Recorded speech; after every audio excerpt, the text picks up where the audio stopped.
ver el mensaje predicado. Salmo 126. Dice así la palabra del Señor. Un versículo cada uno. Cuando Jehová hiciere volver la cautividad de Sión, seremos como los que sueñan.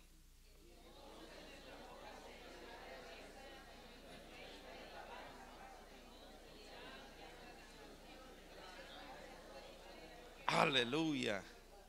Mire qué salmo más lindo. Grandes cosas ha hecho Jehová con nosotros. Estaremos alegres.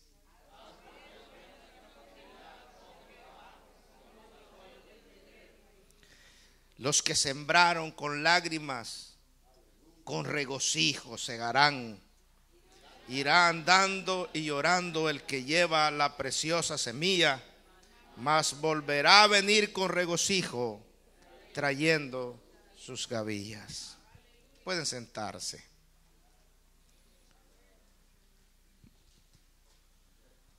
Este salmo es un salmo muy especial porque nos da un mensaje de esperanza tan lindo.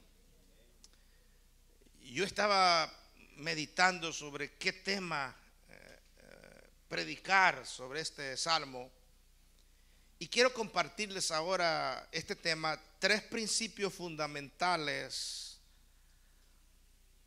para ser bendecidos. Pudiera ponerle para ser triunfadores, para ser victoriosos. En este salmo yo encontré 3 principios fundamentales que el creyente, nosotros los creyentes, debemos seguir para poder ser triunfadores. El Salmo 126, este salmo, hermano, expresa el anhelo y el deseo que tenían los judíos que fueron llevados cautivos por 70 años a Babilonia.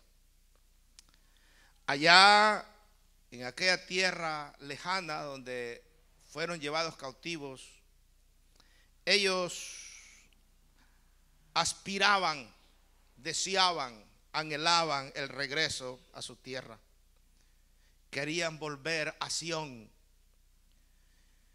No se conoce el autor de este salmo, pero el comentarista Matthew Henry dice que probablemente fue redactado por Esdras o alguno de los profetas que llegaron primero del exilio a la tierra prometida.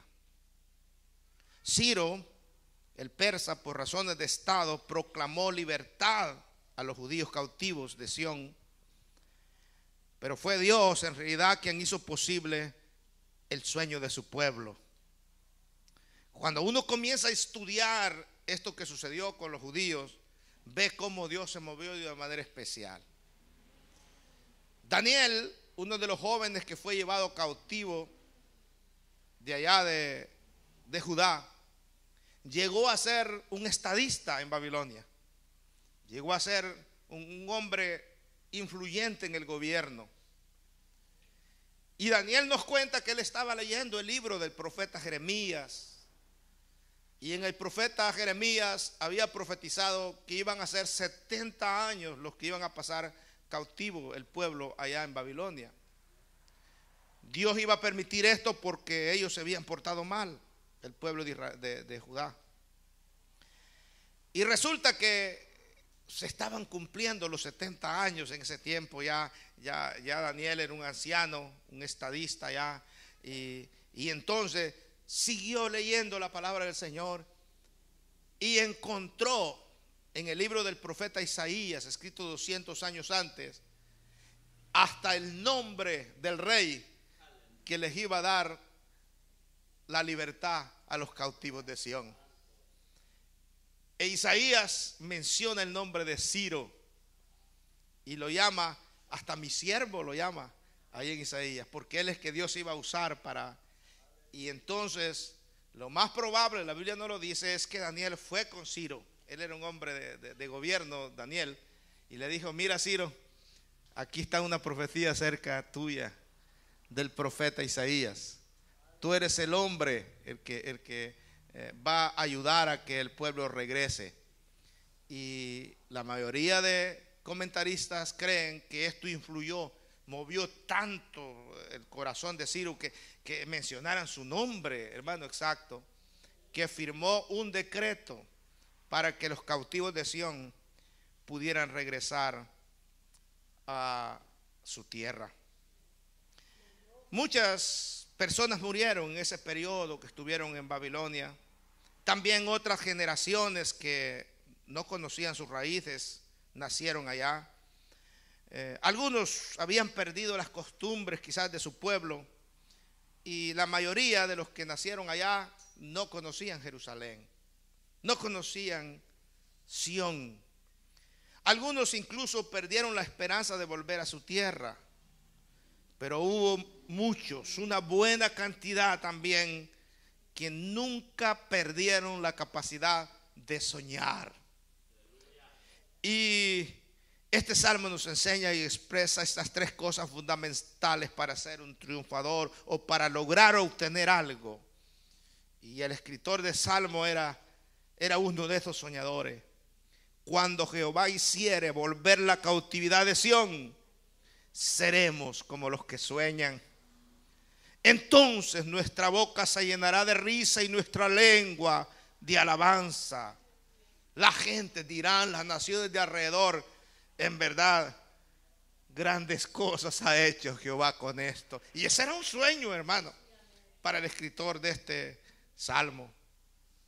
Entonces el principio número 1 que quiero transmitirles es: nunca perdamos la capacidad de soñar. Amén. Queremos ser gente bendecida, gente victoriosa. No perdamos la capacidad de soñar. Cuando yo hablo de sueño, no me refiero a nuestro sueño natural de poder dormir, sino que me refiero a la capacidad de tener una visión clara de lo que quiero ser y a dónde quiero llegar. ¿Qué es lo que quiero obtener? No vivir la vida al azar, sino tener metas, tener objetivos, tener planes, tener una mentalidad de poder avanzar y cumplir con las cosas que soñamos llegar a ser o que soñamos llegar a tener. Tener sueños, hermanos míos, es creer que puedo superar mis limitaciones, ya sean económicas, ya sean enfermedades o diferentes problemas que quieren limitar nuestra victoria o nuestra capacidad de crecer y ser bendecido, sino que es creer que puedo levantarme en el nombre del Señor y salir adelante con una actitud de fe, creyendo que en Dios nada es imposible. Dios nos ha dado a nosotros todo lo que necesitamos para cumplir nuestros sueños, ya que en Él, en el Señor Jesucristo, tenemos propósito. Él nos ha dado el potencial para hacerlo, claro que sí, y nos ha dado los recursos para seguir adelante. Todo nos ha planteado, nos ha dado el Señor. El futuro, nosotros sabemos que pertenece a los que creen en la belleza de sus sueños. Hace algunos años atrás, el evangelista Alberto Motesi nos dijo una frase que quedó grabada en mi mente. Esta frase que él expresaba, a mí en lo particular me ayudó, ¿verdad? Estas palabras que él dijo. Y la frase fue corta, pero sus palabras fueron estas: dime el tamaño de tus sueños y te diré el tamaño de tu Dios. Fueron las palabras que él usó. Y eso, hermano, quedó en mi corazón, porque en verdad no podemos negar que el Dios que nosotros servimos es un Dios grande. Fue el que hizo el universo, es el que ha salvado nuestra vida, es el que nos bendice. Es más, Él es el Dios de dioses y Señor de los señores. Los cielos no pueden contenerlo. Es un Dios grande. Entonces nuestros sueños también tienen que ser grandes, de ser bendecidos, que ese Dios puede bendecirnos en toda área de nuestra vida. En la Biblia tenemos historias que nos hablan de gente que soñó cosas grandes y en Dios pudieron lograrlo. Uno de ellos, por supuesto, fue José. Una historia extraordinaria, ¿verdad? Esa de José, que aún siendo un jovencito tuvo un sueño donde vio a sus hermanos postrarse ante él. Es cierto que pasó un duro proceso, pero todos sabemos que llegó a ser el gobernador de Egipto y su sueño fue cumplido. Parecía ser que era un sueño atrevido, tanto que su papá se quedó atónito, su mamá también, y su papá hasta le expresó unas palabras y le dijo: ¿qué clase de sueños son esos que tú te manejas? ¿Quieres decir que tus hermanos y aún yo me voy a doblegar un día ante tus pies? Aleluya. No dice la Biblia cuál fue la respuesta de José, pero sí yo creo que José ha de haber pensado: no lo sé, padre, pero eso es un sueño que anda ahí. Tanto que sus hermanos le llamaban el soñador. Recuerde, principio número 1, nunca pierda la capacidad de soñar. Otro soñador que podemos ver en la Biblia fue el apóstol Pablo. El sueño de Pablo era llevar el reino de Dios, el evangelio de Jesucristo, a todo el mundo de aquella época. Y sabe usted, lo logró. Sí, lo logró. Fue un gran misionero y pasó muchas dificultades: prisiones, cárceles, torturas, maltratos, hambre, desvelos, etcétera. Pero él logró llevar este evangelio a todo aquel continente conocido en ese entonces. ¿Se recuerda usted de Caleb? Caleb sirvió a Moisés por muchos años, y cuando iba a entrar en la tierra prometida, él recordó las palabras de Moisés. Entonces se acercó a Josué y le dijo: mira, Josué, 45 años antes, ¿te acuerdas cuando fuimos a espiar la tierra, a la tierra esta prometida que hemos tomado, y que Dios la prometió a nosotros como herencia? Pues ya en aquel entonces yo tenía 40 años, pero ahora tengo 85, le dijo Caleb, pero estoy a punto de cumplir ese sueño. Es cierto que han pasado 45 años, pero estoy a punto de cumplir ese sueño. Entonces sucedió algo. A mí se me olvidó, hijo, pero bueno, tú tienes ahí internet en el teléfono. Pone ahí una canción de Adrián Romero que se llama Dame ese monte, así se llama. Y si lo puedes poner para que los hermanos lo oigan, mientras yo sigo narrando la historia de Caleb. Eso se encuentra en el libro de Josué, capítulo 14, versículo 11, donde le dice Caleb a Josué: todavía estoy tan fuerte como el día que Moisés me envió. ¿Cuál era mi fuerza entonces? Tal es ahora mi fuerza para la guerra, y para salir y para entrar. 14:12 de Josué sigue agregando estas palabras: dame pues ahora este monte del cual habló Jehová aquel día. Hermano, ese monte que pedía Caleb era un monte donde no había sido conquistada, y Josué le quería dar parte de la tierra conquistada a su amigo Caleb, y él le dijo: no, todavía puedo conquistar. Dame ese monte, no está conquistado, pero yo la voy a conquistar. Y sabe que allí es donde habitaban los gigantes, los hijos de Anac. Allí estaban. Estoy tan fuerte como hace 40 años, porque pues la promesa era que la tierra que pisaran sus pies iba a ser de ellos. Y él fue a espiar ese monte. Amén. Él fue y estuvo ahí.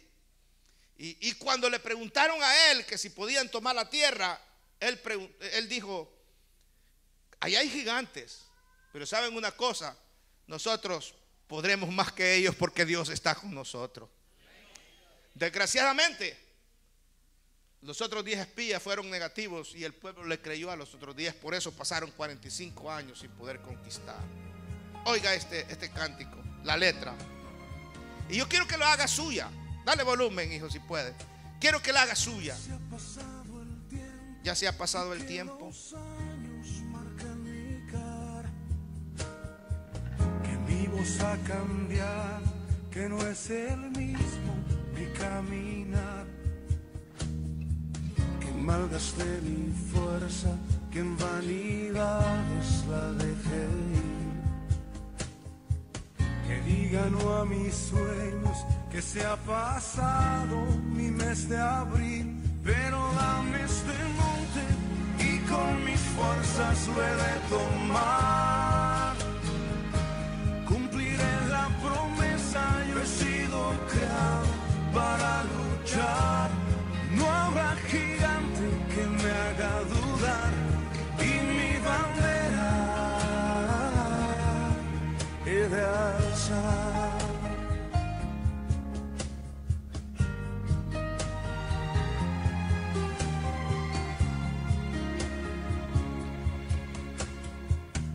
Quienes me aconsejan que toque ahora la retirada, que lo que no hizo el joven jamás el viejo conseguirá. El tren se me ha pasado, que debería ya desistir, que ya no estoy a tiempo, que mi carrera llegó a su fin. Pero dame este monte y con mis fuerzas lo he de tomar. Cumpliré la promesa, yo he sido creado para luchar. No habrá gigante que me haga dudar y mi bandera he de alzar. Pero dame este monte y con mis fuerzas lo he de tomar. Cumpliré la promesa, yo he sido creado para luchar. No habrá gigante que me haga dudar y mi bandera he de alzar. A veces me encuentro con personas que me dicen: me hubiera gustado haber conocido mucho antes al Señor. Hubiese podido hacer más cosas. Pero ese es un pensamiento en parte equivocado, ya que Dios jamás miró la edad de las personas para usarlas. Dios siempre mira el corazón, nuestra actitud de lucha frente a la vida. Cuando tenemos la capacidad, que no hemos perdido la capacidad de soñar, no hemos perdido la capacidad de confiar en Dios y seguir adelante bajo cualquier circunstancia en la vida. Cuando nosotros no perdemos la capacidad de soñar, eso produce 3 cosas en nosotros. Y el Salmo las menciona. Número 1, alegría. Entonces dice la Biblia, el Salmo, nuestra boca se llenará de risa. Hermanos, no importa la dificultad que usted tenga que vencer, usted puede en el nombre del Señor. No se convierta en una persona amargada, no se convierta en una persona negativa. Sea una persona alegre, creyendo que en Dios podemos lograr grandes cosas. Es cierto que Caleb ya era un poco avanzado en edad, pero dame ese monte. El himno dice de Jesús Adrián Romero: hay gente que me dice que ya me dejó el tren, que ya lo que no hizo el joven no lo puede hacer una persona ya de avanzada edad. Pero dame ese monte, yo voy a cumplir el propósito de Dios, yo puedo conquistarlo en el nombre del Señor, porque ese es mi sueño.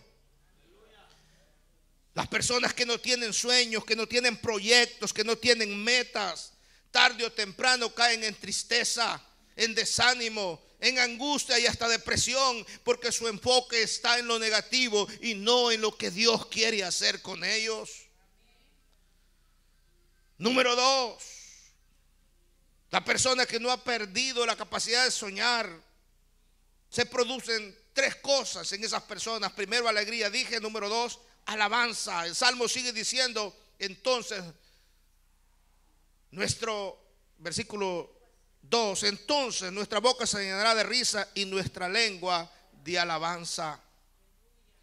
Cuando los israelitas estaban cautivos en Babilonia, sus arpas, hay un salmo ahí que más adelante lo vamos a predicar, colgaron sus arpas, dice ese salmo, los colgaban en los sauces a la orilla del río, y la gente les pedía que cantaran las canciones de Sión. ¿Sabe cuál era la respuesta de ellos?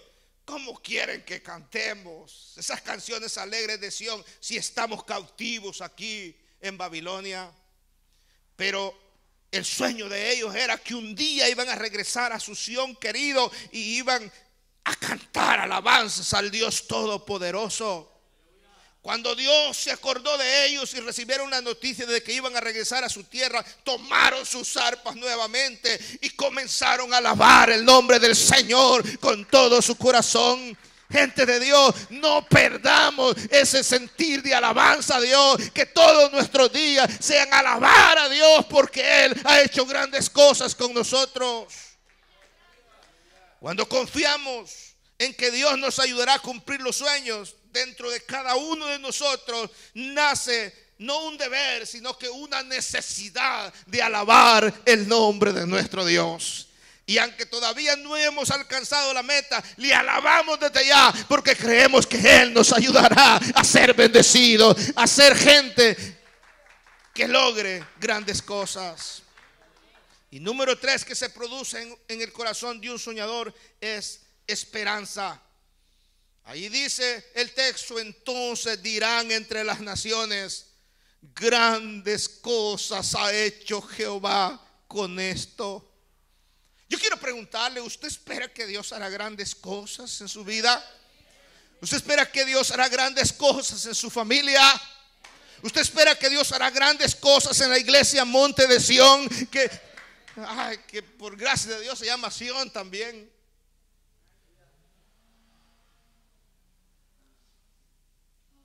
¿Usted espera que sucederá un milagro en su vida? ¿Usted espera que Dios puede sanarlo de su enfermedad? ¿Usted cree que Dios puede ayudarlo a resolver el problema que está pasando? Miren lo que dice Pablo en la carta de los Efesios capítulo 3 versículo 20. Y aquel que es poderoso para hacer las cosas mucho más abundantes de lo que pedimos o entendemos, según el poder que actúa en nosotros, a Él sea la gloria por los siglos de los siglos. Si miramos a Dios y confiamos en sus promesas, cuando lo que estábamos esperando se cumple, cuando los sueños se realizan, entonces toda la gente que está a nuestro alrededor dirá, la verdad que Dios ha bendecido a este. La verdad es que Dios ha hecho grandes cosas con este. La verdad que este no es el mismo. Algo ha sucedido en su vida. Dios lo ha bendecido. Aleluya. La gente podrá ver el testimonio en usted y en su familia. Hay algo diferente en estas personas, y eso es la bendición de Dios sobre nuestra vida. Principio número 2. Dije que el primero, nunca perdamos la capacidad de soñar. Principio número 2.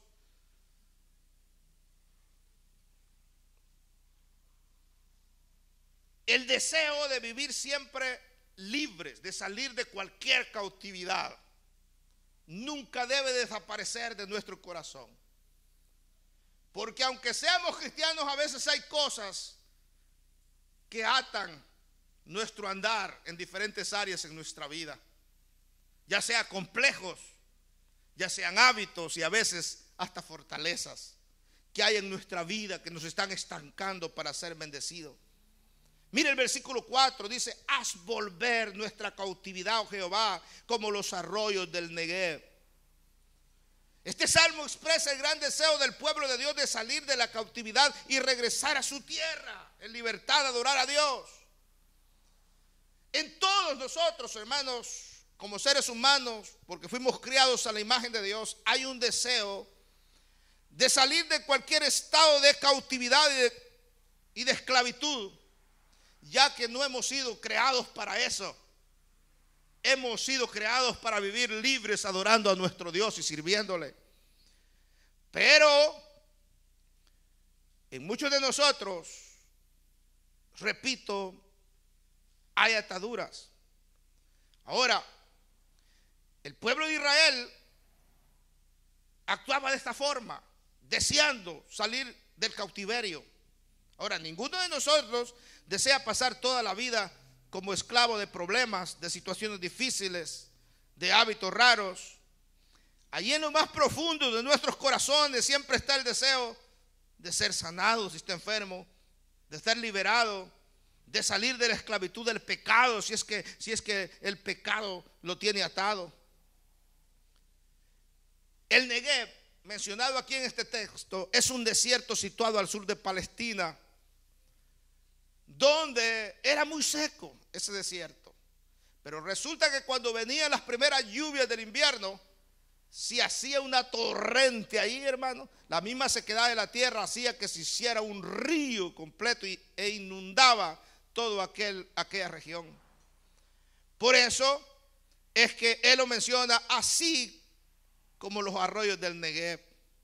Así, Señor, bendícenos. Ahora, no importa cuántos años hemos perdido y hemos estado cautivos en problemas, en enfermedades, en vicios, etcétera.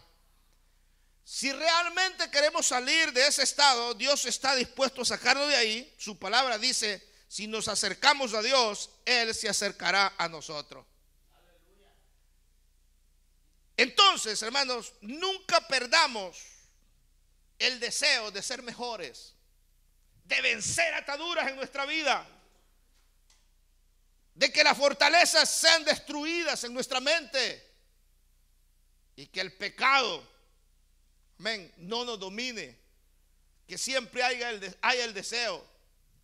David es cierto que cometió muchos errores, pero dentro de su corazón había el deseo cada día de ser mejor en su comunión con Dios. Muchos de nosotros podemos fallar en muchas áreas, pero si usted no pierde el deseo de ser mejor cada día, va a ver las bendiciones de Dios en el futuro. Dios mismo le va a ayudar para salir de cualquier atadura. Principio número 3, el último. Sigamos sembrando si queremos cosechar. No nos cansemos de sembrar, no nos cansemos de trabajar en su obra, no nos cansemos de hacer el bien, dice la Biblia, porque a su tiempo segaremos si no desmayamos. Versículo 5 dice, los que sembraron con lágrimas, con regocijo segarán. Irá andando y llorando el que lleva la preciosa semilla, mas volverá a venir con regocijo trayendo sus gavillas. Estos dos últimos versículos nos enseñan varias cosas importantes. En primer lugar, nos habla de sembrar con lágrimas, o los que siembran con lágrimas. Y dice que estos tendrán una cosecha de gozo. Y esto nos enseña que debemos esmerarnos en obrar bien, incluso cuando la estamos pasando mal. Número 2, o en segundo lugar, así como el terreno es preparado por la lluvia para recibir la semilla, así se prepara o se debe preparar nuestra alma por medio de lágrimas para recibir esas bendiciones del Señor. Charles Spurgeon definió a las lágrimas como la oración líquida. Y tanto en la Biblia como en nuestra vida diaria vemos que hay lágrimas o llantos que son una siembra de acuerdo con la situación que estamos viviendo.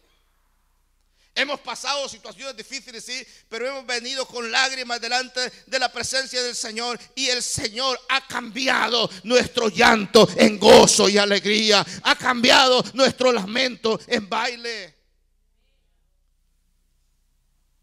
Y aun cuando lloramos por errores que hemos cometido y nos arrepentimos de corazón, el resultado es el gozo de que Dios nos perdona. Cuando lloramos por alguna situación triste que nos pasó, el resultado es el gozo que el Señor nos consuela y nos fortalece.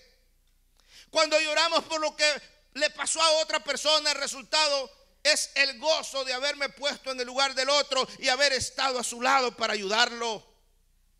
Cuando lloramos por alguna enfermedad que que no tiene cura, el resultado es el gozo de confiar en que Dios puede sanarme. Cuando lloramos porque son muchos los problemas y las deudas que tenemos, el resultado es el gozo de confiar en que Dios puede hacer un milagro extendiendo su mano y sacándome del pozo o del problema. Hermanos míos, cada vez que sembramos con lágrimas, cosecharemos con gozo.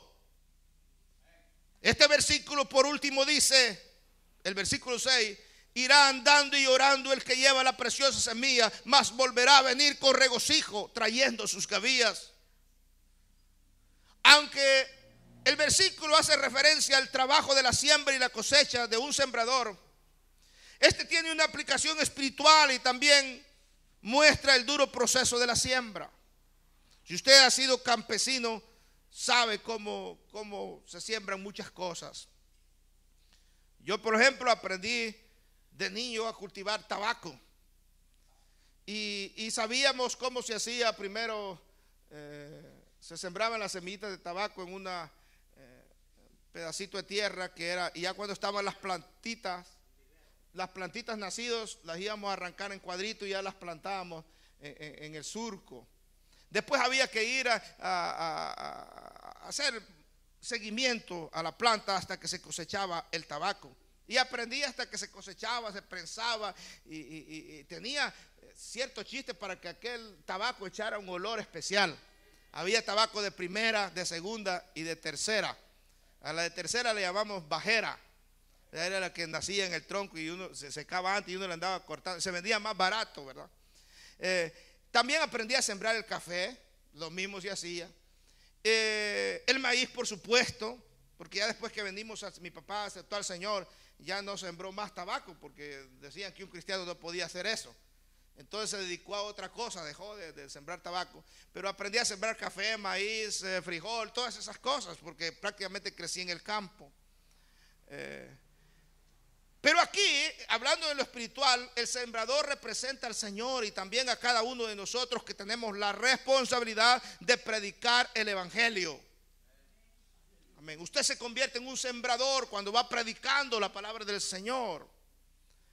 La semilla es la palabra de Dios que es sembrada en el corazón de los hombres. Esto es lo que el Señor explicaba en la parábola del sembrador, ¿verdad? Y las gavillas aquí mencionadas eran manojos, especialmente de trigo. Esto representa el fruto de nuestro trabajo en el Señor. Y quizás el proceso de la siembra tengamos que llorar, tengamos que trabajar duro, tengamos que sufrir. La promesa del Señor es que la cosecha es seguro, la cosecha será abundante. Claro que sí. Hermano Giovanni Beltrán, creo que está atrás. Hoy no vino la hermana que él invitó el domingo pasado. Ok, no vinieron ahora. Ok. Me llamó el martes antes de irse porque él está abriendo una célula con ellos, ¿verdad? Y me dice, esto no está fácil. Yo no sé cómo entrarle porque esta gente es de hueso colorado católica, de esas que se aferran y defienden y a veces me hacen preguntas, pero poquito a poco voy a ir hablándoles de la palabra de Dios, introduciéndoles. Y después de la célula me llama contento, hermano. Me dijo, prediqué sobre el chaparrito que se subió al sicómoro, Zaqueo. Y no han de creer lo que pasó. Aceptaron las dos al Señor, me dijo. Las dos aceptaron, la señora mayor y la otra más joven. Y están contentas que siga yendo los martes a hacerle una célula. Uno puede sentir duro de dedicar tiempo, entregarse. Y no le cuento de las experiencias que uno pasa en esos viajes misioneros, porque no terminaría, ¿verdad? Pero cuando uno ve los frutos, hermano, es un gozo especial. Por ejemplo, solo el viaje que hicimos hoy en febrero de Comala, Colima, hasta Cuernavaca, en un solo día salimos de a las 3 de la tarde y llegamos a Cuernavaca sin parar en autopista pagada a a las 3 de la mañana. Fueron 12 horas sin parar. Hermano, uno llega muerto. Yo llegué deshecho. Amén.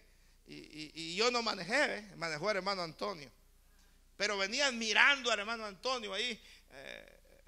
Ahí como a las 2 de la mañana se me durmieron casi la mayoría de pastores, ¿verdad? Y el que más venía diciendo, no se duerman, se durmió un ratito. Y yo les decía, se me durmió el mejor gallo, ¿verdad? Aquí, pero yo venía contento viendo como el siervo no se dormía a 2 de la mañana, en aquella bajada del DF hasta Cuernavaca y manejando por aquellas vueltas. Pero uno se da cuenta que vale la pena trabajar para el Señor. El tercer principio es: no se canse de sembrar si quiere cosechar. No importa que lo tenga que hacer con lágrimas, pero el regocijo del Señor llegará. Eso es seguro. Quiero recordarles los 3 principios. Nunca debemos de perder la capacidad de soñar. Siempre debe haber en nosotros el deseo de salir del cautiverio, de salir de la esclavitud del pecado, debemos levantarnos otra vez. Y aunque el proceso de la siembra nos toca a veces trabajar mucho y llorar mucho, la promesa de una gran cosecha es segura porque Dios está con nosotros. En forma de conclusión, quiero decirle esto. Jesús anunció a sus discípulos que les esperaba una gran tristeza, pero al mismo tiempo les dijo que la alegría iba a brotar en ellos en medio de esta aflicción. Allí en San Juan capítulo 16 versículo 20, Jesús les dijo: de cierto les digo que ustedes van a llorar y se van a lamentar, y el mundo se alegrará mientras ustedes lloran y se lamentan. Pero aunque ustedes van a estar tristes, quiero decirles que esa tristeza de ustedes se va a convertir en gozo. Fueron palabras del Señor. Lloraban y se lamentaban los que amaban a Cristo cuando vieron que los enemigos lo prendieron como que fuera un ladrón con palos.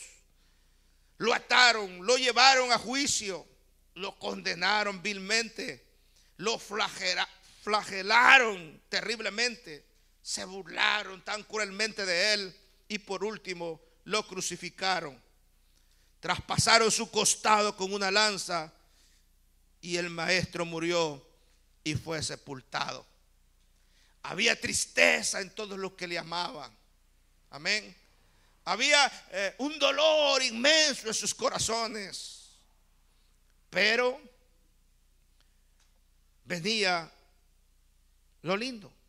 Fíjense ustedes que los que amaban o los que no amaban a Jesús, el mundo en realidad, parecían estar alegres cuando condenaban a muerte infame a aquel que no lo podían ver, que les molestaba mucho.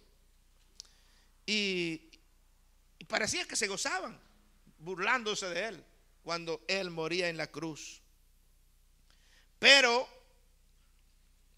y eso es lo lindo, los discípulos estaban tristes por la muerte del Señor, pero cuando Cristo resucitó de los muertos, entonces se cumplió esa palabra que el Señor les había dicho. Su tristeza se convirtió en alegría.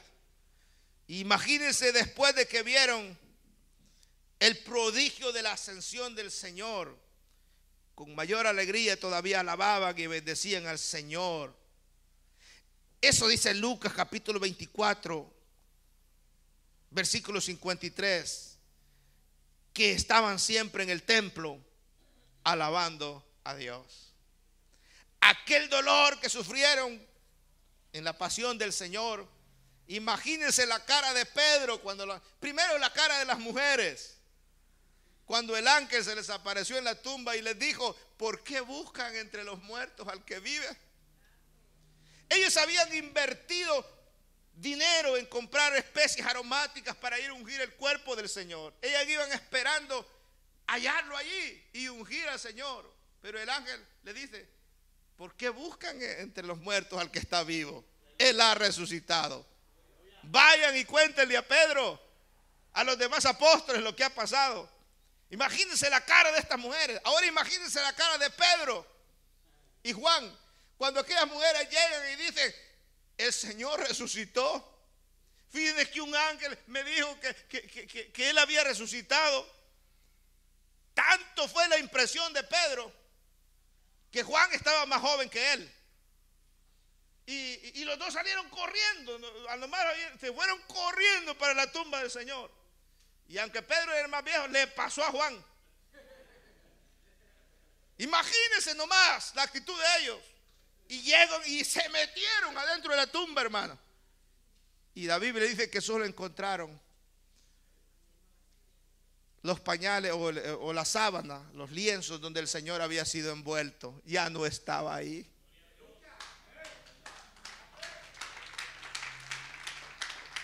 Imagínense la cara de Tomás cuando estuvo en la reunión con los apóstoles. Pero primero el Señor se les apareció y Tomás no estaba ahí. Y decía: hasta que yo no vea, no les puedo creer.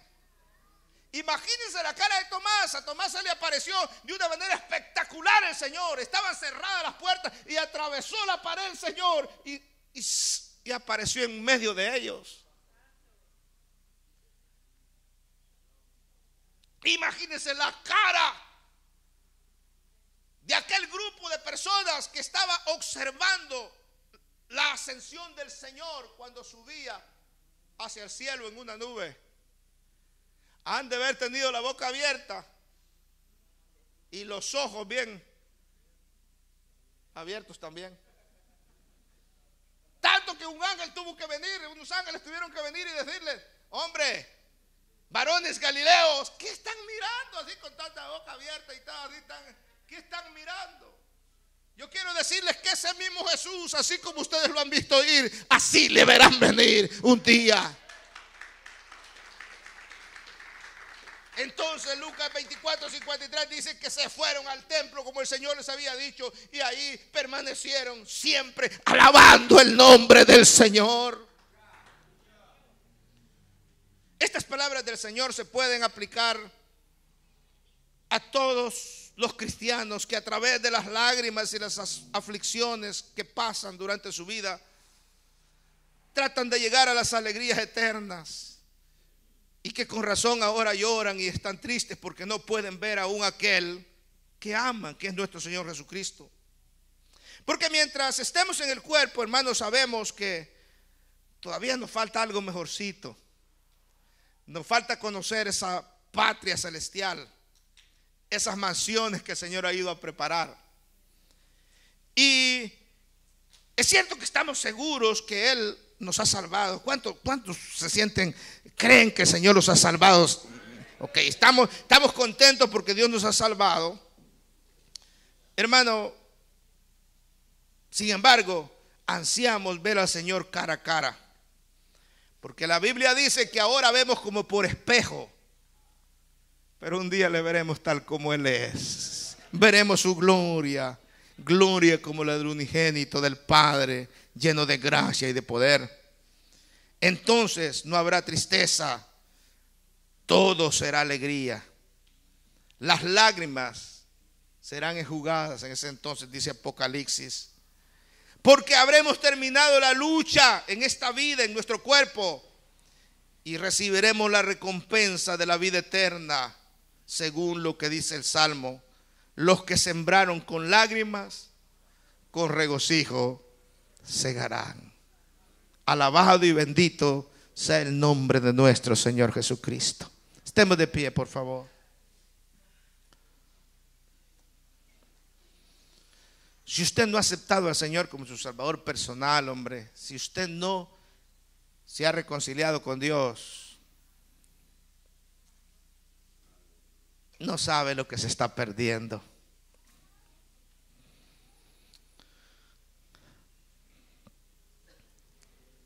Primero, porque solo Dios puede ayudarnos en nuestra capacidad de soñar, de aspirar cosas mejores. Segundo, porque es el único que puede desatarnos de cualquier atadura de esclavitud, de pecado, de lo que sea en nuestra vida. Y tercero, porque servir al Señor es algo especial. Servir al Señor es algo especial. Hoy me vine un poco tardecito por algunos compromisos que tengo después de este culto. Y hacía tiempo no oía al hermano Adrián Rogers, porque pues me venía muy temprano a la iglesia. Y el hermano pues ya después de las 8 que comienza su programa. Antes yo lo venía oyendo siempre en el camino, y ahora como me vine un poco tarde logré ponerlo. Y el hermano Adrián Rogers venía contando algo que le pasó. Dice que fue una toma de un presidente de los Estados Unidos, de uno de los presidentes pasados. Y cuando llegó a Washington DC, contrató un taxi para que lo llevara, y él iba bien presentable, dice, bien trajeado, ¿no? Y entonces el taxista curioso le preguntó: señor, ¿y usted quién es? Dice que le preguntó, y él le dijo: soy un embajador. Dice que el taxista se le abrieron los ojos y más su curiosidad, ¿no? Y le dice: ¿y embajador de dónde? Soy embajador de un reino, ¿verdad? De un reino especial, ¿verdad? Soy embajador de un rey también especial. Más se le abrían los ojos, dice. Claro que por último, antes de bajarse, le tuvo que confesar que ese rey se llamaba Jesús. Amén, se llamaba Jesús, el rey a que él servía. Hermanos míos, en Dios podemos ser bendecidos. Amén. Trabajar para el Señor es lo más seguro para nosotros, porque en nuestro futuro estará asegurada la bendición. No importa que ahora tengamos que sembrar con lágrimas, pero segaremos con regocijo, dice el Salmo. Yo le invito a usted ahora que se reconcilie con el Señor, que acepte a Jesús como su Salvador personal. Si usted entró a este lugar, en este servicio, sin haber aceptado a Jesús o reconciliándose con Él, no se vaya de este lugar igual. Salga de su asiento y venga hacia el altar, y aquí juntos vamos a darle gracias a Dios por su regreso a casa. Usted nació para ser bendecido. ¿Recuerda las palabras del himno? Amén. Las palabras del himno de Jesús Adrián Romero: pero dame ese monte que con mis fuerzas lo he de tomar. Yo nací para conquistar, no salí para perder. Quiere decir ese salmo, ese cántico, lo expresa Adrián Romero. Yo nací para ser un ganador. Yo nací para ser bendecido. Dios me creó para cumplir su propósito en mí. No se vaya sin Dios. Se lo digo con todo mi corazón. Para terminar, diga un gloria a Dios todo aquel que ha sido bendecido hasta ahora. Ahora diga un gloria a Dios aquel que cree que Dios puede bendecirlo más. Aquel que cree que Dios puede ayudarlo a quitar los malos hábitos, a cumplir sus sueños. El último, gloria a Dios, las personas que creen que esas mansiones preparadas por el Señor, usted las va a heredar. A ver, así sea. Si nadie quiere aceptar al Señor o reconciliarse, démosle gracias al Señor nosotros. Padre, sé que no nacimos para ser perdedores.